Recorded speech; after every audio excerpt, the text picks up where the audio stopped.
You're about to get an inside look at the NOAA mission and find out what exciting things this mission will do for us. Our guests today include some of the major players responsible for the NOAA mission. First, NASA POSE project manager Karen Halterman tells us how the critical POSE program and this mission affects our daily lives. NOAA is a single satellite, but it's part of a constellation of satellites that are in the polar orbiting system. And NOAA uses 2 of these satellites as their main operational satellites. And data from 2 of these satellites cover the entire globe, the whole Earth, at least 4 times a day. And that's enough data to be used in the environmental models that predict the weather. It's smaller than a school bus, but it's larger than a SUV. At launch, it weighs a little over 3,000 pounds. Our satellites last for many years, and we have several of them up there at any time, so that even if one of them fails before we launch the second one to replace it, there are older satellites that will still provide data. So we have much more coverage now than we used to. Another thing is resolution. We provide better resolution, better spectral resolution, and higher into the atmosphere than we did before. The better the resolution, the more accurate your data is. And one of the advancements of the Tyro series started with NOAA-K, which was launched in 1998, where we started flying more capable microwave instruments. And the microwave instruments are instruments that measure temperature and moisture content of the atmosphere. And they're very, very useful because they can see through the clouds.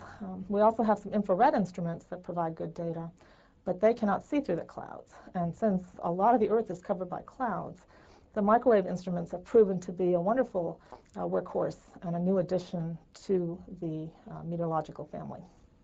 AVHR instrument measures sea surface temperatures, and the El Nino phenomenon is the increase in the temperatures of the Pacific Ocean. Since we've been flying this series since the late 70s, we have this nice climate database, and we've been able to see all the temperatures in the Pacific through the years. And so you do have this wonderful database that you can go back and look for trends. The AVHR is used for fire detection, but it's on a larger scale. It certainly has mapped the terrible wildfires that have occurred in the western U.S. You also can see burning in the Amazon region from the AVHR. It's also useful for smoke. It can detect smoke from volcanoes or smoke from fires, so it's useful for that as well.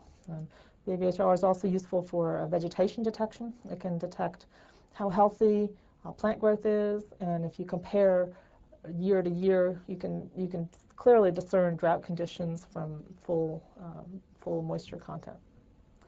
We also have the search and rescue payload, which is really not a science instrument the way the instruments are that collect temperature and moisture data. The search and rescue instruments are used to listen to emergency distress beacons that are set off by people on Earth, aviators and mariners, people with personal beacons that might be hiking in the Himalayas. If you're in distress, you set off one of these beacons, and then our satellites will pick up the beacons and relay that information to an emergency coordination center, and they will dispatch aircraft or boats to go out and help you. Thank you, Karen.